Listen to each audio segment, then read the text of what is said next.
DNA मित्रों, 5 minute पहले DNA में हमने आपसे कहा था कि आज हम मरीजों को लूटने वाले मेडिसिन रैकेट को एक्सपोज करेंगे। दवाई के नाम पर आपसे होने वाली लूट पर बड़ा खुलासा करेंगे, लेकिन उससे पहले हम ईरान वॉर से जुड़ी बड़ी खबर का विश्लेषण करेंगे। मित्रों, इस वक्त दुनिया दम साध कर ट्रंप के अगले कदम का इंतजार कर रही है। अमेरिका के राष्ट्रपति डोनाल्ड ट्रंप ने ईरान को धमकी दी है। धमकी यह है कि डील नहीं हुई तो ईरान में आग लगा देंगे। अमेरिका के राष्ट्रपति ट्रंप का आत्मविश्वास और गुस्सा दोनों बहुत हाई है। इसकी वजह सीधे ईरान की जमीन से अमेरिकी पायलट के सफल रेस्क्यू ऑपरेशन से जुड़ रही है। मित्रों, ईरान से अमेरिकी पायलट को सफलतापूर्वक निकालने को दुनिया का सबसे मुश्किल रेस्क्यू ऑपरेशन कहा जा रहा है। इसकी सफलता से अमेरिकी सेना की धाक पूरी दुनिया में बढ़ गई है, लेकिन इस रेस्क्यू ऑपरेशन से जुड़े कुछ सवालों का जवाब मिलना अभी भी बाकी है। आज हम सबसे पहले इस रेस्क्यू के अनसुलझे सवालों का डीएनए टेस्ट करेंगे। मित्रों, हमने आपको इस पूरे रेस्क्यू ऑपरेशन की विस्तार से जानकारी दी थी, लेकिन कुछ तथ्य धीरे धीरे सामने आ रहे हैं। आज आपको जानना चाहिए, आखिरकार अमेरिका ने एक पायलट को निकालने के लिए अपने 2 MC-130J कमांडो, 2 ट्रांसपोर्ट प्लेन और 4 ब्लैक हॉक हेलीकॉप्टर ईरान में क्यों उतारे, और क्या इन विमानों को ईरान ने नष्ट कर दिया या फिर अमेरिकी सैनिक इसे खुद नष्ट करके ईरान से निकल गए। आज आपको यह भी समझना चाहिए, आखिरकार ये प्लेन ईरान में उतरे कैसे। क्या अमेरिका ने ईरान में अपनी कोई खुफिया एयर स्ट्रिप या एयरबेस तैयार कर लिया था, जिसे ईरान ने तेज रफ्तार वाला अमेरिका का F-15 फाइटर जेट मिसाइल से गिरा दिया। वो आसमान में MC-130J और ब्लैक हॉक हेलीकॉप्टर को नष्ट क्यों नहीं कर पाया। मित्रों, आज ईरान में हॉलीवुड फिल्मों की तर्ज पर कुछ इस तरीके के ऑपरेशन को लेकर एक नया दावा भी सामने आया। इस दावे में कहा जा रहा है कि अमेरिका ने इतने बड़े विमानों का बेड़ा सिर्फ एक पायलट को निकालने के लिए ईरान की जमीन पर नहीं उतारा, बल्कि उसका असली मकसद इस ऑपरेशन की आड़ में ईरान के यूरेनियम पर कब्जा करना था। इस दावे के पीछे क्या सबूत और तथ्य दिए जा रहे हैं, आज आपको उनकी जानकारी भी होनी चाहिए। लेकिन सबसे पहले आप समझिए, ईरान की जमीन पर अमेरिकी MC-130J विमान क्यों उतरा। इन विमानों से उतरे कमांडोज ने पायलट की पहचान कैसे की, जिस वक्त हजारों ईरानी नागरिक, IRGC कमांडो और ईरान का सर्विलांस इस पायलट की तलाश कर रहा था। अमेरिका अपने पायलट के पास कैसे पहले पहुंचा। यहां आपको बता दें कि इस मौके के लिए अमेरिकी क्रू मेंबर्स के पास मौजूद एक खास उपकरण काम आया। अमेरिका के इस वेपन सिस्टम ऑफिसर यानी पायलट के पास एक छोटा उपकरण था, जिसे कॉम्बैट सर्वाइवर इवेडर लोकेटर यानी CSEL कहते हैं।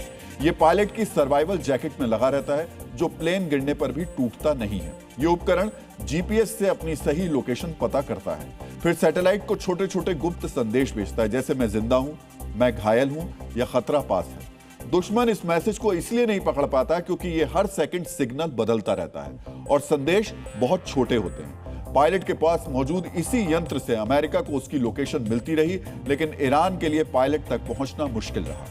इधर अमेरिका में सैटेलाइट से आने वाले सिग्नल को 24 घंटे ट्रैक किया गया। ईरान में ऑपरेशन के दौरान इस बात का खतरा भी था कि कहीं पायलट ईरान के कब्जे में ना आ गया हो और ईरान पायलट को हथियार बनाकर कोई जाल तैयार ना कर रहा हो। इससे बचने के लिए अमेरिका की खुफिया एजेंसी CIA ने सैटेलाइट से मिलने वाले सिग्नल्स की जांच की। इसके बाद MQ-9 रिपर ड्रोन ने थर्मल सेंसर से इसकी पुष्टि की। इस तकनीक से छिपे हुए व्यक्ति को उसके शरीर की गर्मी से पहचाना जा सकता है। इतनी जांच के बाद सैटेलाइट से मिली लोकेशन के आधार पर अमेरिकी सील और डेल्टा कमांडोज पायलट के पास पहुंचे। पायलट ने गुप्त कोड से अपनी पहचान बताई। इसके बाद कमांडो टीम इस पायलट को लेकर प्लेन की तरफ वापस लौटने लगी। मित्रों, आसमान से अमेरिका के F-16 अपाचे हेलीकॉप्टर और A-10 थंडरबोल्ट विमान पायलट की सुरक्षा कर रहे थे। इस तरफ जाने वाली सड़क को अमेरिकी लड़ाकू विमानों ने धमाकों से उड़ा दिया। इस इलाके में सामान्य सिग्नल जाम कर दिए गए थे, यानी यहां पर पहुंचने के बाद ईरानी सैनिकों का बैकअप टीम से संपर्क करना मुश्किल हो गया। मित्रों, इस रेस्क्यू के दौरान ईरान ने अमेरिका के 2 MC-130J कॉम्बैट किंग विमानों और कुछ हेलीकॉप्टर्स को नष्ट करने का दावा किया। ईरान की जमीन पर इनके जले हुए मलबे का वीडियो भी जारी किया गया। इस बात की पुष्टि हो चुकी है, अमेरिका के 2 MC-130J कॉम्बैट किंग और कुछ हेलीकॉप्टर ईरान में नष्ट हुए हैं। इन्हें किसने नष्ट किया, ये जानने से पहले आपके लिए जानना जरूरी है ये ईरान में कहां और क्यों उतरे। अमेरिका का MC-130J कॉम्बैट किंग अमेरिकी C-130 प्लेन का एक एडवांस वर्जन है। इसे खास तौर पर रेस्क्यू मिशन के लिए तैयार किया गया। ये लंबी दूरी तक उड़ सकता है और दुश्मन वाले इलाके में भी काम करता है। इसमें थर्मल कैमरे और सेंसर लगे हैं जो रात में भी जमीन पर लोगों को ढूंढ सकते हैं। ये रात में बिना लाइट जलाए उड़ान भर सकता है ताकि दुश्मन ना देख सके। इससे बड़ी संख्या में कमांडो ऑपरेशन के लिए सैनिकों को पैरा ड्रॉप किया जाता है। इसकी सबसे बड़ी खासियत है, ये हेलीकॉप्टरों में हवा में ही ईंधन भर सकता है। हेलीकॉप्टरों की रेंज कम होती है, इसलिए MC-130J उन्हें ईंधन देकर ज्यादा दूर तक भेजता है और वापस लाता है। जरूरत पड़ने पर कुछ हेलीकॉप्टर्स को इसके अंदर रखकर भी दुश्मन के इलाके में सीधे उतारा जा सकता है। अब आप समझिए ईरान में MC-130J विमान का उपयोग कैसे किया गया। अमेरिका ने MC-130J विमान आसमान में ही हेलीकॉप्टर्स में ईंधन भर सकते हैं। इसके बावजूद इनको अमेरिका ने जमीन पर उतारा क्योंकि रेस्क्यू ऑपरेशन बहुत जटिल और बड़े पैमाने पर था। यहां काम सिर्फ एक पायलट को बचाना नहीं था, बल्कि सैकड़ों कमांडोज को अंदर भेजना, उन्हें सपोर्ट देना और घायल पायलट के साथ सभी कमांडोज को सुरक्षित बाहर निकालना था। MC-130J स्पेशल ऑपरेशंस के लिए बना है। ये रात में चुपके से कम ऊंचाई पर उड़ता है और दुश्मन इलाके में कमांडो टीम उतार सकता है। इसीलिए इसमें MH-6 लिटिल बर्ड हेलीकॉप्टर को अंदर लोड करके ले जाया गया। जमीन पर उतरकर कमांडो और हेलीकॉप्टर को तेजी से बाहर निकाला गया। हवा में ईंधन देने से कमांडोज को पैराशूट से कूदना पड़ता, जो इतने बड़े ऑपरेशन में ज्यादा रिस्की और धीमा होता। मित्रों, आज आपके दिमाग में एक सवाल और आ रहा होगा, आखिरकार जिस विमान में छोटे हेलीकॉप्टर और 80-90 कमांडोज हथियार के साथ ले जाए जा सकते हैं, इतना बड़ा अमेरिकी विमान ईरान में उतरा कहां? क्या अमेरिका ने ईरान में कोई सीक्रेट एयर स्ट्रिप या एयरबेस तैयार कर लिया था? आज आपको इसकी इनसाइड स्टोरी भी जाननी चाहिए।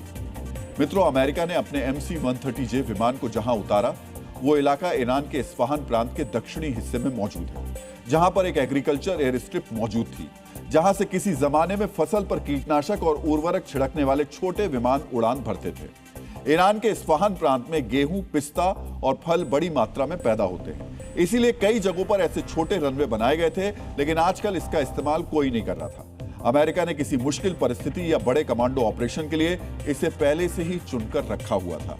अमेरिका ने अपने C-130 विमानों का एडवांस वर्जन यानी MC-130J विमानों को इसीलिए तैयार किया, ताकि मुश्किल रेस्क्यू ऑपरेशन में ऐसी पथरीली और रेतीली जगहों पर लैंडिंग और टेक ऑफ किया जा सके। MC-130J विमानों की लैंडिंग के बाद इसी जगह पर अमेरिका ने FARP यानी forward arming and refuelling point बनाया। इसे आप अमेरिका का अस्थायी छोटा सैन्य बेस कह सकते हैं, जहां पर हेलीकॉप्टर्स की तेजी से रिफ्यूलिंग की गई और अमेरिकी कमांडोज को तुरंत दुश्मन को रोकने के लिए अपने हथियारों में दोबारा गोला बारूद लोड करने की सहूलियत मिली। अमेरिका के इसी अस्थायी बेस पर MC-130J से लाए गए लिटिल बर्ड और ब्लैक हॉक हेलीकॉप्टर्स में रिफ्यूलिंग की गई।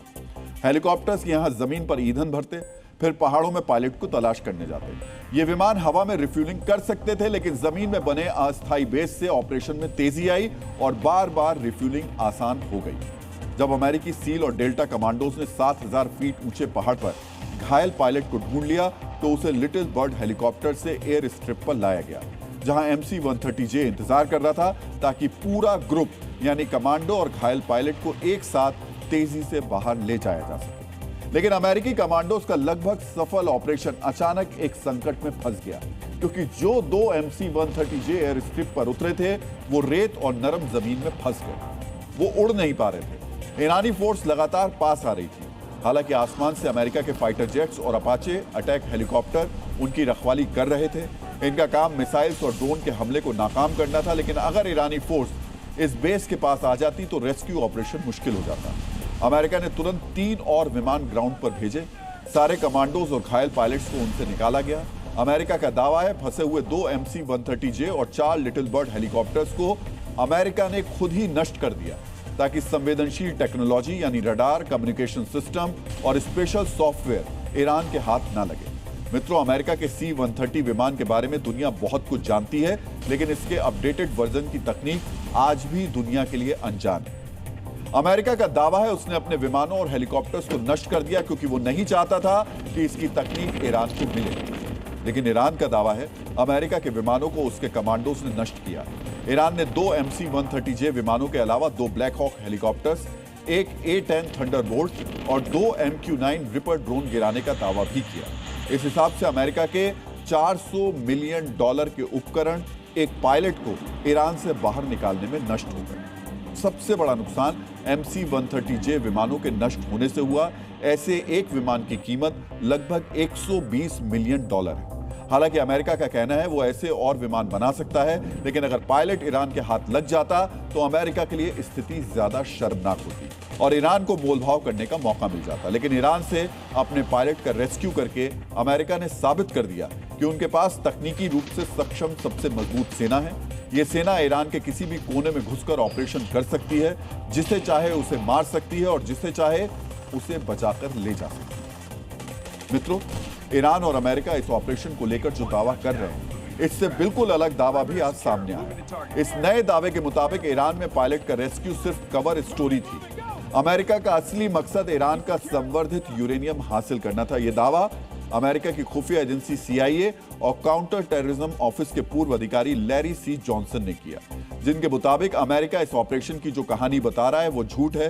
पूर्व CIA अफसर ने सवाल पूछा कि अमेरिका का जो F-15 विमान क्रैश हुआ वो वहां पर किस मिशन को अंजाम देने गया था। इस अधिकारी ने आशंका जाहिर की कि अमेरिकी F-15 फाइटर जेट नतांज के न्यूक्लियर रिएक्टर पर संभावित जमीनी हमले की तैयारी में शामिल था। इस अफसर के मुताबिक अमेरिकी पायलट क्रैश साइट से लगभग 5 मील दूर गिरा। उसने खुद को छिपाया और पहाड़ पर चढ़कर बचाव के लिए इंतजार किया। जिस जगह पर यह विमान क्रैश हुआ वो जगह नतांज परमाणु केंद्र से सिर्फ 100 किलोमीटर दूर है।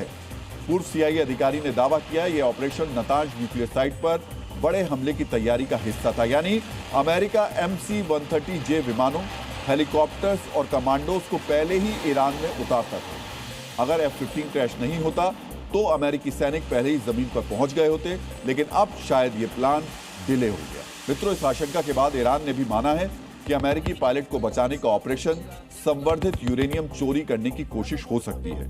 ईरान के विदेश मंत्रालय के प्रवक्ता ने कहा है इस ऑपरेशन को लेकर कई सवाल और अनिश्चितताएं हैं। जिस इलाके कोहिलगुह और बोयर अहमद प्रांत में अमेरिकी पायलट के होने का दावा किया गया वो उस जगह से काफी दूर है जहां अमेरिकी सैनिक उतरने की कोशिश कर रहे थे। इस संभावना को बिल्कुल नजरअंदाज नहीं किया जा सकता। ये एक धोखे वाला ऑपरेशन था जिसका मकसद समृद्ध यूरेनियम चुराना हो सकता है। कुल मिलाकर यह ऑपरेशन अमेरिका के लिए एक आपदा साबित हुआ, यानी अमेरिका और ईरान दोनों के अंदर से इस बात का दावा किया जा रहा है अमेरिका का असली निशाना ईरान का यूरेनियम था, लेकिन इसका कोई सबूत नहीं दिया गया। ट्रंप ने भले ही अपने पायलट को बचा लिया हो, लेकिन अमेरिका के अंदर ट्रंप की मानसिक स्थिति का बेहिसाब उस पर सवाल उठ रहे हैं। उन्हें एक अक्षम राष्ट्रपति बताकर तख्ता पलट की तैयारियां भी शुरू हो गई हैं। अमेरिकी सांसद ट्रंप को कुर्सी से हटाने के लिए 25वें संशोधन को लागू करने की मांग कर रहे हैं। सिर्फ मांग ही नहीं कर रहे हैं, बल्कि उसका तार्किक आधार भी दे रहे हैं। जो राजा बिना सोचे समझे युद्ध करता है वो अपने राज्य के साथ साथ अपनी सत्ता भी खो देता है। दुनिया के सबसे शक्तिशाली देश के राष्ट्रपति ट्रंप के साथ अभी यही हो रहा है। जब अमेरिका ईरान युद्ध में फंसा हुआ है तब राष्ट्रपति ट्रंप के तख्ता पलट की मांग हो रही है। अमेरिका के विपक्षी पार्टी डेमोक्रेट के सांसदों ने कहा है कि ट्रंप को अब कुर्सी से हटा देना चाहिए। क्रिस मर्फी ने कहा, मैं ट्रंप के मंत्रिमंडल में होता तो 25वें संशोधन के बारे में बात करता। वहीं मेलानी स्टैंसबरी ने ट्रंप को बेलिबास राजा कहते हुए कहा कि अमेरिकी सांसद को अब किसी भी कीमत पर 25वें संशोधन को लागू कर देना चाहिए। मित्रों, जब 60% से अधिक अमेरिकी ईरान युद्ध को लेकर ट्रंप के फैसले के खिलाफ हैं, तब यह मांग महत्वपूर्ण है। ट्रंप को सत्ता से हटाने की मांग करने वाले सांसदों ने उनके सोशल मीडिया पोस्ट को भी रिपोस्ट किया, जिसमें ट्रंप ने ईरान के लिए अपशब्द लिखकर धमकी दी। हम आपको विस्तार से बताएंगे कि डेमोक्रेट सांसदों ने क्यों ट्रंप के पोस्ट को आधार बनाया, लेकिन उससे पहले आपको जानना चाहिए कि अमेरिका का वो 25वां संशोधन क्या है जो ट्रंप को कुर्सी से उतारने के लिए हथियार के तौर पर प्रयोग करने की तैयारी है। अमेरिकी संविधान का 25वां संशोधन राष्ट्रपति और उपराष्ट्रपति के पद खाली होने पर सत्ता के हस्तांतरण की प्रक्रिया बताता है। 25वें संशोधन में 4 धाराएं हैं। पहली धारा में जिक्र है यदि राष्ट्रपति की मृत्यु हो जाती है, वो इस्तीफा दे देते हैं या उन्हें पद से हटा दिया जाता है तो उपराष्ट्रपति तुरंत राष्ट्रपति बन जाते हैं। धारा 2 में जिक्र है कि अगर उपराष्ट्रपति का पद खाली होता है तो राष्ट्रपति एक नए उपराष्ट्रपति को नामित करेंगे, जिसे संसद के दोनों सदनों से पारित होना चाहिए। 25वें संशोधन की धारा 3 में जिक्र है कि राष्ट्रपति स्वयं लिखित रूप में घोषित कर सकते हैं कि वो अपने कर्तव्यों का पालन करने में असमर्थ हैं। इस स्थिति में उपराष्ट्रपति कार्यवाहक राष्ट्रपति के रूप में कार्यभार संभालते हैं। धारा 4 इस संशोधन का सबसे विवादास्पद हिस्सा है। इसके तहत उपराष्ट्रपति और कैबिनेट बहुमत के साथ राष्ट्रपति को अक्षम घोषित कर सकते हैं और उनकी इच्छा के विरुद्ध पद से हटा सकते हैं। यह तब लागू होगा जब राष्ट्रपति मानसिक या शारीरिक रूप से कार्य करने में असमर्थ हो। अब तक 2 बार धारा 2 लागू हुई है, जबकि 4 बार धारा 3 लागू हुई है। लेकिन धारा 4 अब तक अमेरिका में कभी लागू नहीं हुई है। 1981 में उस समय के अमेरिकी राष्ट्रपति रीगन पर हमले के बाद और 2021 में कैपिटल हिल हिंसा के बाद ट्रंप को हटाने के लिए धारा 4 लागू करने की चर्चा जरूर हुई थी, लेकिन उसे अमल में नहीं लाया गया। लेकिन इस बार ट्रंप को जबरन राष्ट्रपति पद से हटाने की मांग जोर शोर से शुरू हो गई। डीएनए मित्रों, नेल्सन मंडेला ने कहा था, एक नेता वो होता है जो लोगों को जोड़ता है, ना कि उन्हें अपमानित करता है। लेकिन ट्रंप दूसरे नेताओं को लगातार अपमानित ही कर रहे हैं। दूसरी बार प्रेसिडेंट बनने के बाद ट्रंप ने अमर्यादित आचरण और अपशब्द बोलने का कीर्तिमान अपने नाम कर लिया है। कल उन्होंने ईरान जैसे संप्रभु राष्ट्र के लिए जिस भाषा का प्रयोग किया, मानसिक रूप से स्वस्थ कोई भी राष्ट्रपति उसका प्रयोग नहीं करना चाहेगा। ट्रंप न सिर्फ ईरान या ईरान के नेता के लिए अपशब्दों का प्रयोग कर रहे हैं, बल्कि उन्होंने दुनिया के कई देशों के नेताओं को अश्लील और अपमानजनक शब्दों से संबोधित किया। दुनिया के किन किन नेताओं के लिए ट्रंप ने अपशब्दों की अपनी डिक्शनरी से खोज कर शब्दों का प्रयोग किया, वो अब हम आपको बताना चाहेंगे। जुलाई 2025 में एक माइग्रेंट डिटेंशन सेंटर के दौरान उन्होंने जो बाइडेन को मीडिया के सामने सीधे गाली दी, पूर्व राष्ट्रपति कमला हैरिस को गाली दी। जनवरी 2026 में दावोस में उन्होंने यूरोपीय नेताओं को गाली दी। फरवरी 2026 में सुप्रीम कोर्ट के एक फैसले से नाराज होकर उन्होंने जजों के सामने अदालतों के लिए अपशब्दों का प्रयोग किया। मार्च में सऊदी क्राउन प्रिंस मोहम्मद बिन सलमान के बारे में बेहद अश्लील टिप्पणी की। हाल ही में उन्होंने फ्रांस के राष्ट्रपति इमैनुअल मैक्रों की निजी जिंदगी का जिक्र करते हुए अपशब्द बोले। इसके अलावा कैमरे के सामने कई बार पत्रकारों के लिए अपशब्दों का प्रयोग कर चुके हैं। पिछली बार जब ईरान इजराइल युद्ध हो रहा था, तब भी गाली का प्रयोग किया। दूसरी बार जब से वो राष्ट्रपति बने हैं, तब से सार्वजनिक मंच पर वो अपनी इस हरकत को बार बार दोहरा रहे हैं। सार्वजनिक मंचों पर उनकी भाषा में इतनी ज्यादा अश्लीलता रहती है कि ना तो हम आपको बता सकते हैं, ना ही हूबहू उसे सुना सकते हैं, और ना ही कोई सभ्य आदमी परिवार के साथ बैठकर ये सुन सकता है। इसीलिए हमने उनके बयानों में शामिल गंदी बातों को सेंसर कर दिया है। चीन के महान दार्शनिक, शिक्षक और विचारक कन्फ्यूशियस ने कहा है कि श्रेष्ठ व्यक्ति अपने शब्दों में संयम रखता है और कर्मों में उत्कृष्टता दिखाता है। लेकिन अमेरिका जैसे लोकतांत्रिक और शक्तिशाली देश के सर्वोच्च पद पर बैठे ट्रंप के ना तो शब्दों में संयम है, ना ही कर्म में उत्कृष्टता है, और ना ही उनके फैसलों में मजबूती है। कुछ ही दिनों में युद्ध खत्म करने के अति आत्मविश्वास के साथ ट्रंप ईरान के साथ लड़ने उतरे थे, लेकिन आज 38 दिन हो गए हैं और अमेरिका अब तक ईरान युद्ध में फंसा हुआ है। ट्रंप पर इसका दबाव किस तरह बढ़ा हुआ है, वो न सिर्फ उनकी भाषा में दिख रहा है, बल्कि उनके फैसलों में भी वो साफ साफ नजर आ रहा है। मित्रों, युद्ध के 3 हफ्ते बीत जाने के बाद पहली बार ट्रंप ने ईरान को नेस्ता नाबूद करने की धमकी दी थी। 21 मार्च को ट्रंप ने ईरान को 48 घंटे का अल्टीमेटम दिया और कहा कि हॉर्मुज का रास्ता नहीं खोला तो अमेरिका उसके सारे पावर प्लांट और ऑयल सेंटर्स को नष्ट कर देगा। 48 घंटे बीतने के बाद 23 मार्च को ट्रंप ने हमलों को 5 दिनों के लिए टाल दिया और कहा कि ईरान के साथ सार्थक बातचीत हुई है, लेकिन ईरान की ओर से कुछ नहीं कहा गया। 26 मार्च को ट्रंप ने इस डेडलाइन को भी 10 दिनों के लिए और बढ़ा दिया। उन्होंने दावा किया यह विस्तार ईरान सरकार के अनुरोध पर किया गया है ताकि बातचीत को मौका मिल सके, लेकिन ईरान ने इसे भी खारिज कर दिया। 6 अप्रैल की डेडलाइन की याद दिलाते हुए ट्रंप ने 4 अप्रैल को 48 घंटे का नया अल्टीमेटम जारी किया। 5 अप्रैल को उन्होंने कहा कि 6 अप्रैल को डेडलाइन पूरा करने पर एक प्रेस कॉन्फ्रेंस करेंगे और 7 अप्रैल को हमला करेंगे। इस बीच उन्होंने ईरान को अपशब्द कहते हुए सोशल मीडिया पर लिखा कि ब्रिज और ऊर्जा केंद्रों पर हमला करेंगे, और फिर थोड़ी देर बाद हमले की डेट 8 अप्रैल तक के लिए बढ़ा दी। जब ट्रंप की इस अल्टीमेटम वाली टाइमलाइन को गौर से देखें तो स्पष्ट पता चलता है कि वो डराकर धमकाकर ईरान से अपनी बात मनवाना चाहते हैं। वो किसी भी तरह ईरान पर नया हमला करने से बचना चाहते हैं, लेकिन सवाल है वो ऐसा कर क्यों रहे हैं। इससे न सिर्फ ट्रंप की मानसिक स्थिति पर प्रश्न चिन्ह लग रहा है, बल्कि अमेरिका जैसे शक्तिशाली देशों की गंभीरता पर भी सवाल है। इसीलिए अब खुद अमेरिका भी कह रहे हैं, अमेरिका के लोग कह रहे हैं कि करीब 80 साल के ट्रंप की मानसिक स्थिति ठीक नहीं है। इसीलिए उनके अपशब्द और गैर गंभीर फैसलों को आधार बनाकर उन पर अमेरिकी संविधान के 25वें संशोधन की धारा 4 के तहत कार्यवाही की जाए और उन्हें पद से हटा दिया जाए, यही मांग वहां हो रही है। अमेरिका में भले ही ट्रंप के तख्तापलट की तैयारी चल रही हो, लेकिन ट्रंप अपने पायलट की घर वापसी पर जश्न मना रहे हैं, और इस बार जश्न डबल है। ट्रंप इस समय डबल सेलिब्रेशन कर रहे हैं। सेलिब्रेशन की पहली वजह है पायलट और दूसरी वजह है परिवार पर बरस रहा पैसा। मित्रों, अमेरिकी civil rights activist Philip Randolph ने कहा था, अगर युद्ध से फायदा ना होता तो युद्ध ही नहीं होता। इस युद्ध में अमेरिका के सैन्य संसाधनों का नुकसान तो हो रहा है, लेकिन राष्ट्रपति ट्रंप का परिवार भारी भरकम मुनाफा कमा रहा है।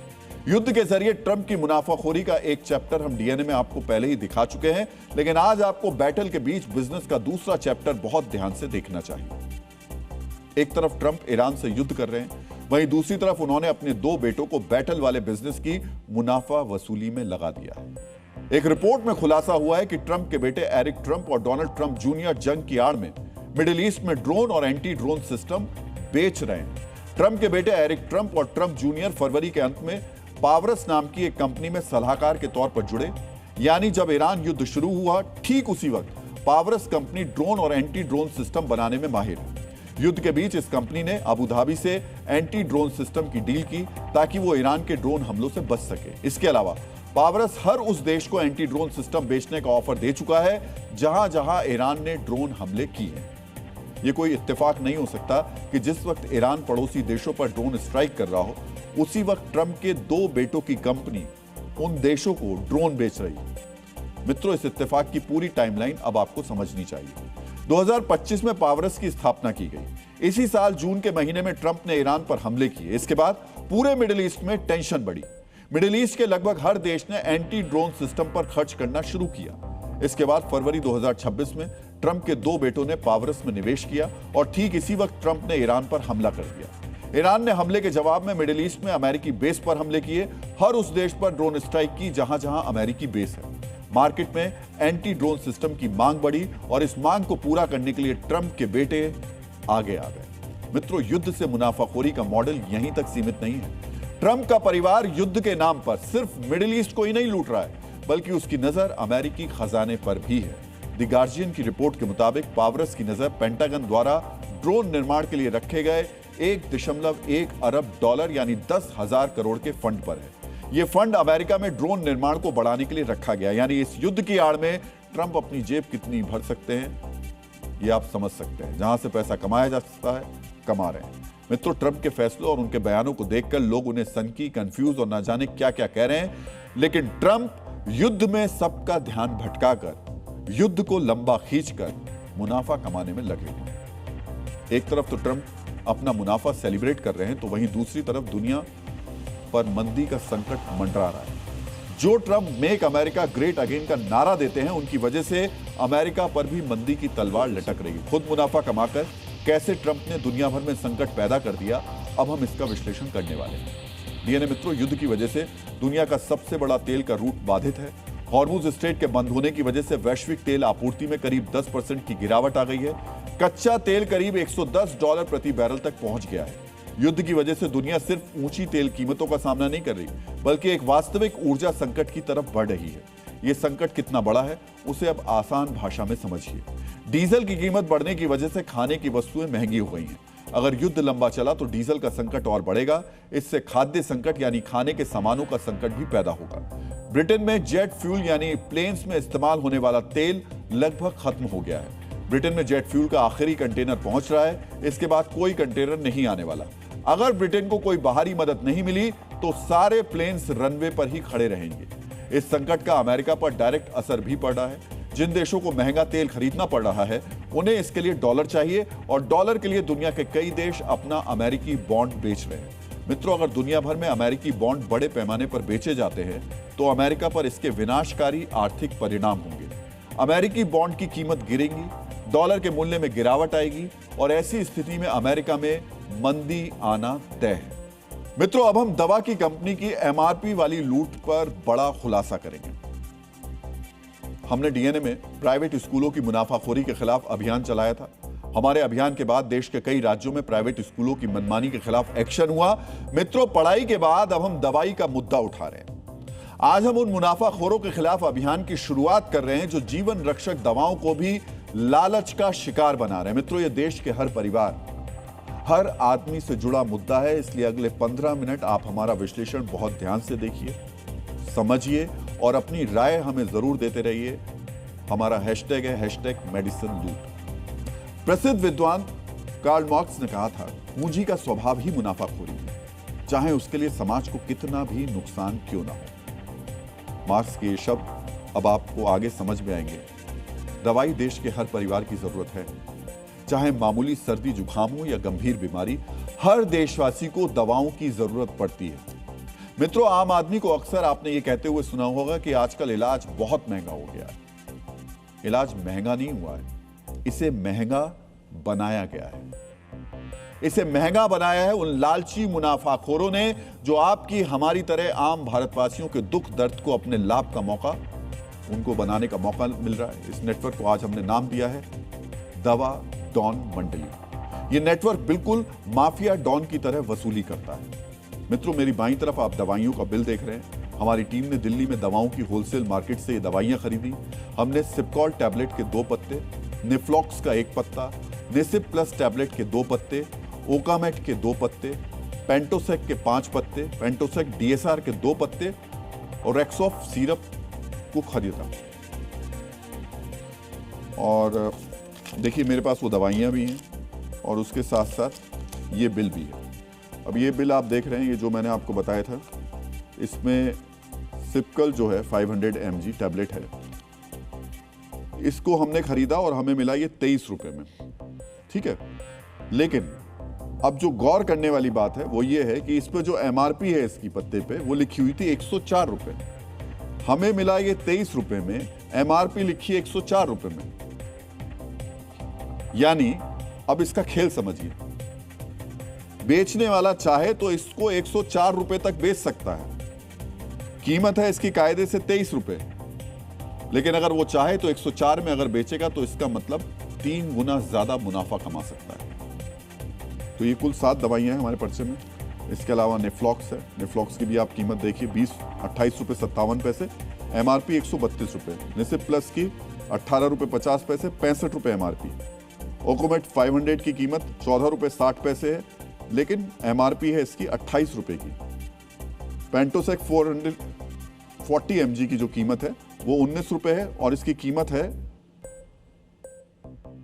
एमआरपी है 157 रुपए की।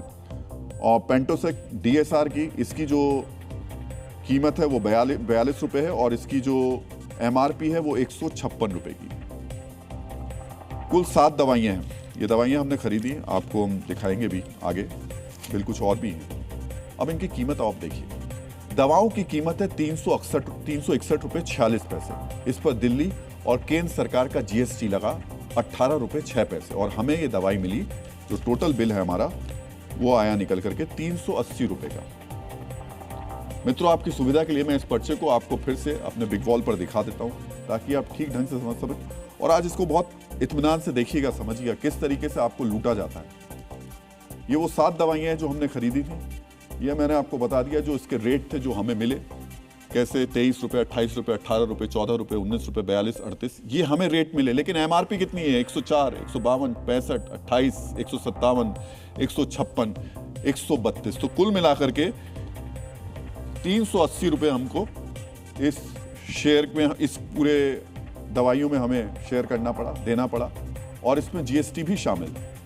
सिपकॉल के 15 टैबलेट वाले पत्ते की एमआरपी है 104 रुपए। यानी दुकानदार अगर चाहे तो ये दवा हमें 104 रुपए की बेच सकता है। चाहे तो 50 रुपए का डिस्काउंट कर यही दवा हमें 54 रुपए में बेच सकता है। लेकिन होलसेल मार्केट में दुकानदार ने हमें सिपकॉल का पूरा पत्ता दिया मात्र 23 रुपए 81 पैसे का, टैक्स के साथ एमआरपी के करीब 1/4 दाम पर।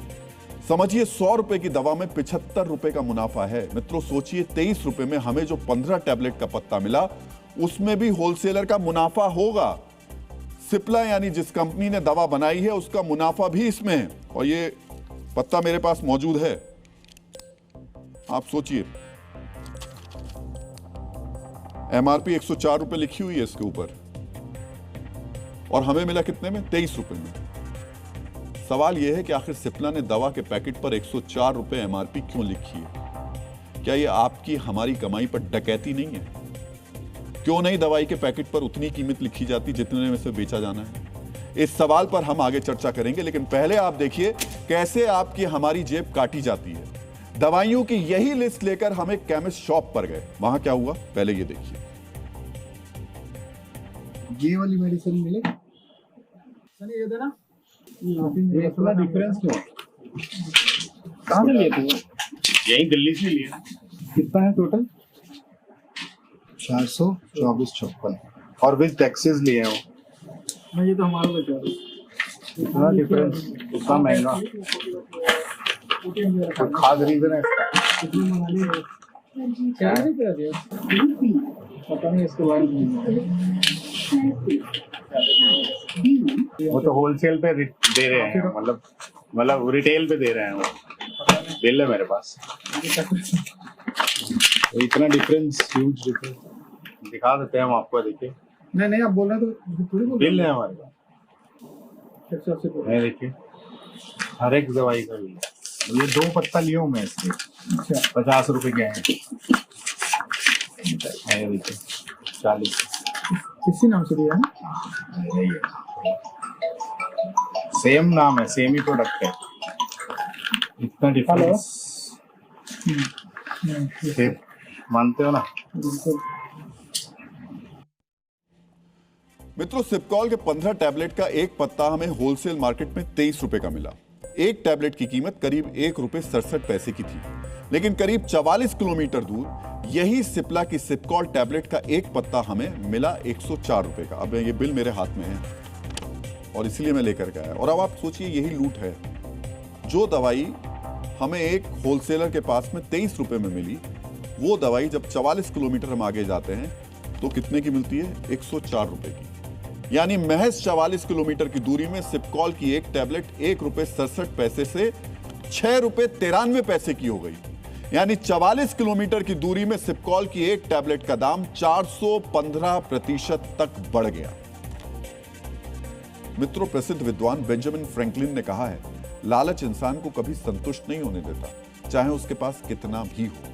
मित्रों, दिल्ली में ही टैबलेट के पत्ते की कीमत 415% तक महंगी हो गई। यह मेडिसिन रैकेट के लालच का प्रमाण है। दवा महंगी क्यों हुई? क्योंकि दवा के पैकेट पर एमआरपी 104 रुपए लिखी गई। 104 रुपए। अब सवाल है कि क्या देश में दवाइयों के दाम तय करने का कोई नियम है भी या नहीं है? और अगर नियम है तो इसमें मनमानी एमआरपी को कंट्रोल क्यों नहीं किया जा रहा? पहले आप समझिए कि देश में दवा के दाम कंट्रोल करने के नियम क्या है। देश में दवाओं की कीमत ड्रग प्राइस कंट्रोल ऑर्डर 2013 से कंट्रोल होती है। यह एसेंशियल कमोडिटीज एक्ट 1955 की धारा 3 के तहत जारी किया गया है। नेशनल फार्मास्यूटिकल प्राइसिंग अथॉरिटी इसे लागू करती है। डीपीसीओ के तहत दवाओं को 2 श्रेणियों में बांटा गया है।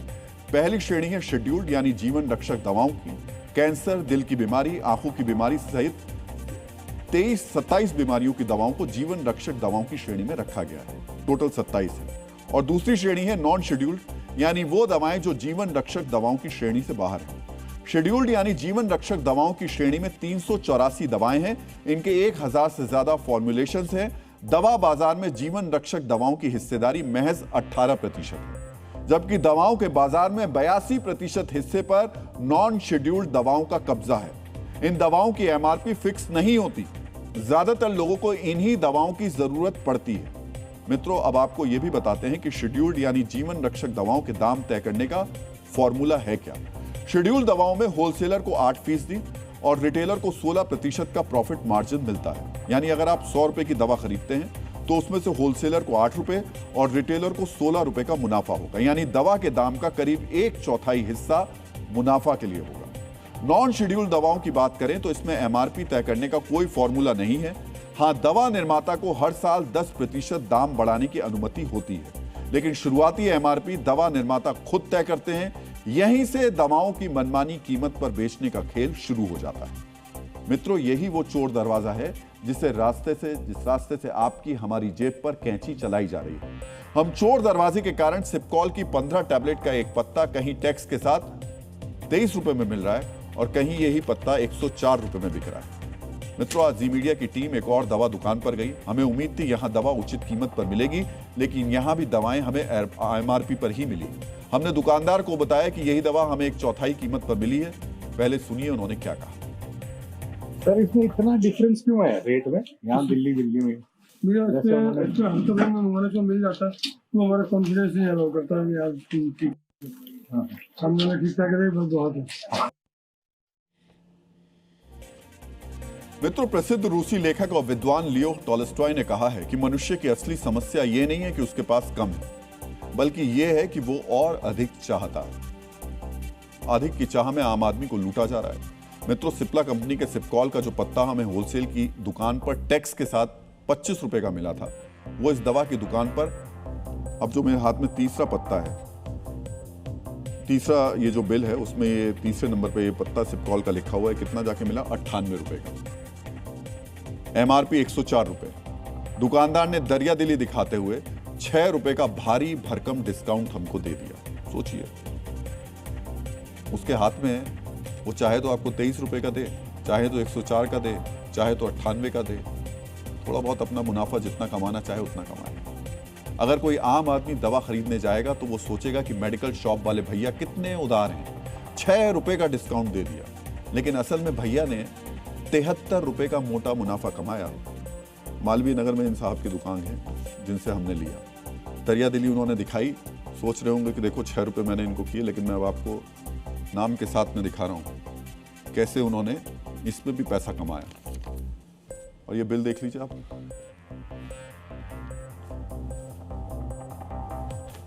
98 रुपए यहां लिखे हुए हैं, 104 कीमत थी, 6 रुपए का डिस्काउंट दिया। रेक्सकॉफ की एक बोतल हमें यहां 124 रुपए की मिली। पेंटॉक DSR का एक पत्ता 142 रुपए का, सिपकॉल का 98 रुपए का, ओकामेट का एक पत्ता 26 रुपए का पड़ा। जबकि होलसेल मार्केट में रेक्सकॉफ की कीमत बोतल हमें यहाँ 38 रुपए की थी। पेंटासॉक DSR का एक पत्ता 43 रुपए का था, सिपकॉल का एक पत्ता 24 रुपए का, ओकामेट का एक पत्ता 14 रुपए का पड़ा।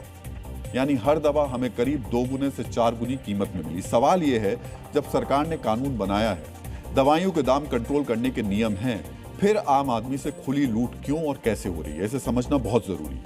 जब हम इस खामी को समझेंगे तभी सवाल पूछेंगे और तभी इसका उपाय भी मिलेगा। तो मित्रों, अब जो हम आपको बताने जा रहे हैं उसे बहुत ही गौर से सुनिए और समझिएगा। सरकार ने 388 दवाओं और 1000 फॉर्मुलेशंस को प्राइस कंट्रोल के दायरे में रखा है। यानी बाकी जो दवाएं हैं, दवा बाजार का 82% जो हिस्सा है, वो कंट्रोल के दायरे से बाहर है। सरकार जिन दवाओं के दाम कंट्रोल करती है, दवा निर्माता वो दवा बनाना बंद कर देते हैं। उसी दवा के मॉलिक्यूल यानी केमिकल कंपोजिशंस में थोड़ा बदलाव कर दूसरी दवा बना देते हैं। दवा का नाम वही होगा, लेकिन अब यह प्राइस कंट्रोल के दायरे से बाहर हो जाएगी। इसीलिए इसका मनमाना दाम वसूला जाता है। दूसरी चालाकी यह आती है कि अगर जीवन रक्षक दवा के 500 mg वेरिएंट के दाम फिक्स किए गए हैं, तो दवा निर्माता 650 mg का वेरिएंट बाजार में लॉन्च कर देते हैं। इस तरह वो प्राइस कंट्रोल के दायरे से बाहर हो जाते हैं। ये चालाकी दवा निर्माता कंपनी करते हैं, लेकिन एक चालाकी जो रिटेलर करते हैं, जैसे सिपकॉल के मामले में हुआ, वो अब आप ध्यान से समझिएगा। मित्रों, दवाई की दुनिया में एक शब्द आता है सॉल्ट, यानी दवा का केमिकल कंपोजिशन। तो जो ब्रांडेड दवाएं होती हैं उसकी मार्केटिंग कंपनी करती है, इसलिए कंपनी पूरा मुनाफा लेती है। लेकिन कई दवाएं कंपनी जेनेरिक बनाती है, यानी एक ही केमिकल कंपोजिशन की दवाएं कई कंपनियां बनाती हैं। अब मेडिकल स्टोर वाला दवा MRP पर बेचता है तो पूरा मुनाफा उसकी जेब में जाता है। इसलिए दवा बनाने वाली कंपनियां इन दवाओं पर MRP ज्यादा लिखती हैं, ताकि रिटेलर ज्यादा मुनाफा कमाने के लिए सिर्फ उसी कंपनी की दवा बेचे। इसलिए सिप्ला की दवा सिपकॉल हमें होलसेल मार्केट में 23 रुपए की मिली। वही दवा केमिस्ट ने हमें 98 रुपए से 104 रुपए तक में बेच दी। मित्रों, हमारे रिपोर्टर एक और दवा की दुकान पर गए। दुकान का नाम है न्यू ईशर मेडिकोस। अब इसका बिल भी देख लीजिए। और इसमें जो दवा का मैं आपसे जिक्र कर रहा हूं, उसने कोई रियायत नहीं दी। पिछली बार वाले ने 6 रुपए की हमें रियायत दी थी। इन्होंने जितना लिखा था 104, वो 104 की ही 104 थी। जिस दवा को 23 रुपए में खरीदा था, उसे 104 रुपए में बेचने के बाद इनका क्या कहना है, अब आप ये सुन लीजिए। ये रेकॉफ में इतना डिफरेंस क्यों है? 40 का है। अच्छा, कहीं से लिए? हाँ, बट इतना डिफरेंस तो नहीं होगा ना। होलसेल रिटेल में डिफरेंट आ ही जाता है। दूसरी बात ये होती है सर कि मतलब कुछ दवाएं परचेजिंग के ऊपर होती है। कुछ जैसे मार्केट से अगर माल उठा के ला रहे हैं तो उस पर टैक्स उनका बचेगा 12%। अगर मान लो मैंने जैसे आपको पड़ा 100 रुपये का, मैंने दिया आपको 132 रुपये का। अगर ये मार्केट से उठाएंगे डायरेक्ट तो 100 रुपये पे 12% लगा लो, मतलब 132 12%, तो 18 रुपये ऐसे इनका बच गया। मित्रों, दवाओं की जरूरत हर आदमी को होती है। खांसी बुखार जैसी छोटी बीमारी हो तब भी हम दवा खरीदते हैं। यानी दवा वाली ठगी का शिकार हम सभी हो रहे हैं। ये ठगी कितनी बड़ी है उसे भी अब समझ लेते हैं। देश में दवा का बाजार करीब 4,71,295 करोड़ रुपए का है। इनमें से बड़ा हिस्सा घरेलू बिक्री का है। आर्थिक सर्वे 2024-25 के मुताबिक देश में हेल्थ पर कुल खर्च 9,04,461 करोड़ रुपए का था। इसमें अस्पताल में इलाज और दवाओं का खर्च भी शामिल है। देश में हर व्यक्ति औसतन हेल्थ पर सालाना 6,602 रुपए खर्च करता है। मित्रों, ये औसत खर्च है। आमतौर पर यह खर्च लाखों में होता है, इसलिए बड़ा हिस्सा लोग इसका अपनी जेब से चुकाते हैं। यानी मेडिकल इंश्योरेंस में इलाज का बड़ा हिस्सा कवर नहीं होता है। 2021-22 में करीब 40% लोगों ने इलाज का खर्च अपनी जेब से चुकाया। दवाएं आमतौर पर इंश्योरेंस का हिस्सा नहीं होती हैं, इसीलिए इनका खर्च मरीज को ही उठाना होता है। मित्रों, दवाओं की कीमत कैसे बढ़ती है, सरकार ने इसका भी एक फॉर्मूला फिक्स किया है। अप्रैल 2025 में सरकार ने एक फॉर्मूला तय किया। जीवन रक्षक दवाओं के दाम महंगाई इंडेक्स के मुताबिक 1.74% तक बढ़ाने की इजाजत दी गई। ये 2025 में तय हुआ, लेकिन उससे पहले 2022 में जीवन रक्षक दवाओं के दाम करीब 11% बढ़े थे। 2023 में करीब 12% दाम बढ़े थे। नॉन शेड्यूल दवाओं के दाम हर साल 10% तक बढ़ाने की इजाजत होती है, लेकिन मार्च 2025 तक 307 ऐसी शिकायतें थीं जहां कंपनियों ने इन दवाओं की कीमत 10% से ज्यादा बढ़ा दी। समझिए, दवा के दाम हर साल करीब 10% से ज्यादा बढ़ते हैं, लेकिन आम आदमी की आमदनी हर साल बमुश्किल 7 से 8% तक ही बढ़ती है। यानी दवा कंपनियां ही नियम का पालन नहीं करती, इसलिए दवाएं सिर्फ महंगी नहीं हुई हैं, बहुत ज्यादा महंगी हो गई हैं। हमारे संवाददाता एक और दुकान पर गए जहां उन्हें कितने दाम पर दवाई मिली, अब ये देख लीजिए। ये वाली दवाइयाँ मिल जाएंगी? ये नीमोसलाइड नहीं होगी, कोई बात नहीं, बाकी सारी मिल जाएगी। सिर्फ भी देख लेता हूँ कितनी लेनी है। एक स्ट्रिप दे दो। कितने पैसे हो गए? 340 रुपये। इसमें कुछ डिस्काउंट है कैसा? डिस्काउंट करके दिया और ये 141 का 120 लिए, ये कितने का 151 है, मैंने 100 रुपीज़ लिए। ये 20 लिए, ये 104 है, मैं 50 रुपये लिए। बड़े होलसेल मार्केट में तो बहुत सस्ता है। होगा या किस लिए बैठे, क्या सील है।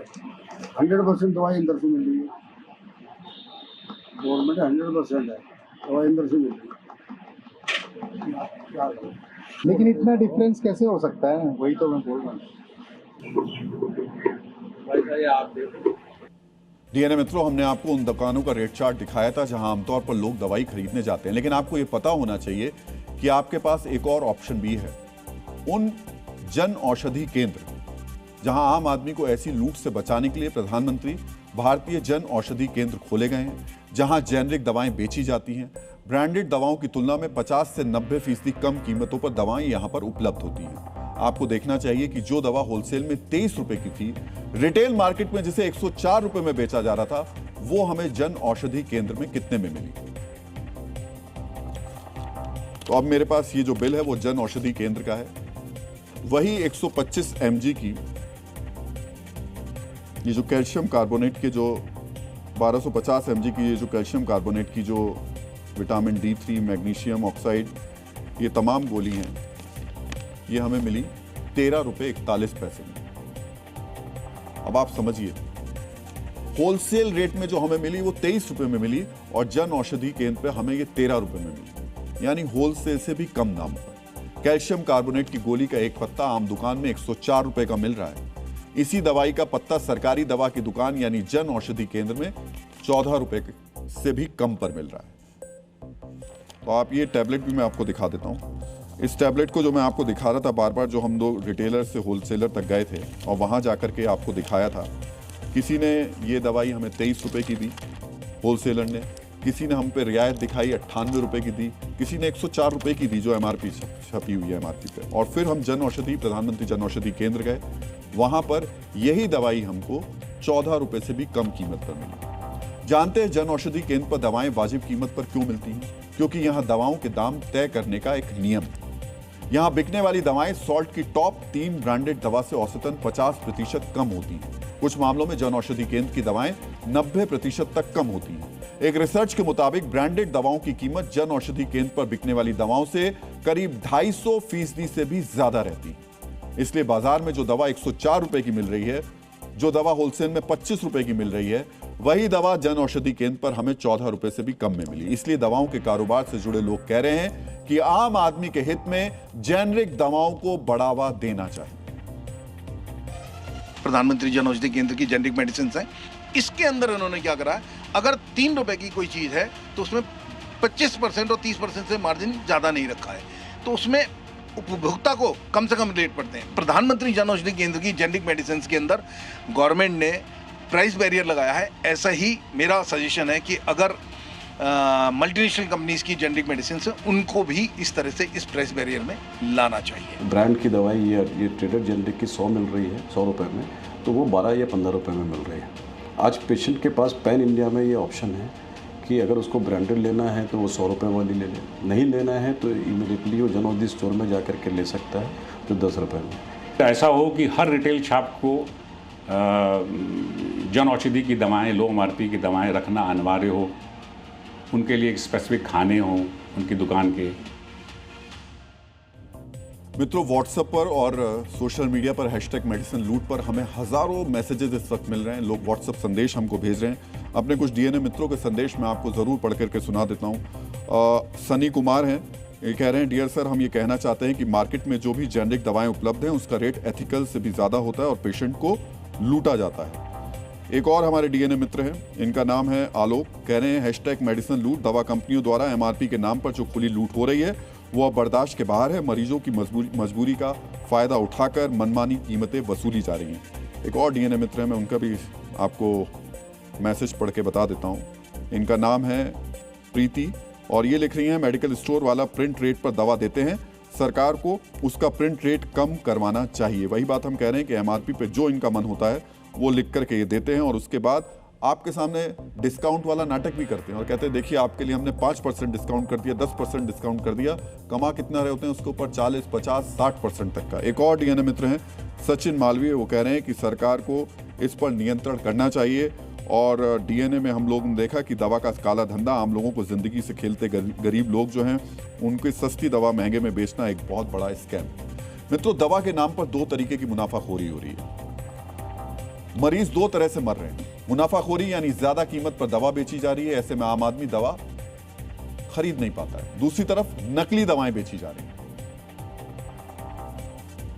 तो हम दवा कंपनी वाली जो लूट है उस पर एक बार फिर से बता दें। आप अपनी राय हमें 9310497453 पर भेज सकते हैं और साथ साथ #मेडिसिन लूट पर भी आप अपनी राय दीजिए। हम इस जो हमारी सीरीज है उसको हम आगे भी जारी रखेंगे और एक एक करके हम और भी बाकी जो ये लूट मची हुई है उस पर खुलासे करते रहेंगे।